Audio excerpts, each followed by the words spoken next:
the fact that I'm writing this book now, I mean, people have been aware that addiction and consumerism emerged at the same time and haven't made anything of it. That's in a way because the culture prevents us from developing the perspective I've got. It turns out that egoism has this amazing capacity to preserve its kind of sovereignty and prevent prevent us from building a society that would be more conducive to ego transcendence, because it doesn't want that project to succeed. It wants us to stay bound in this tight little self because it's afraid of the alternative. And this gets expressed for me most dramatically in the fact that to write this book, I'm taking psychological ideas drawn from Eastern spirituality and using that as a lens for looking at world history and social theory.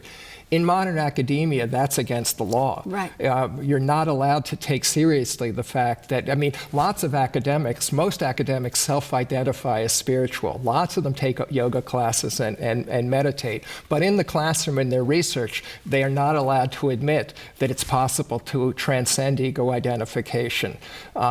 If you do that, it's bad for your career advancement. You're not going to get grants. You're not going to be taken seriously by your colleagues. So basically, there's a taboo against writing a book like this, and it's not an accidental taboo. Sure. It's part of the system. It's part of how the ego has protected itself, which means protected anyone from taking on a project like writing this kind of book.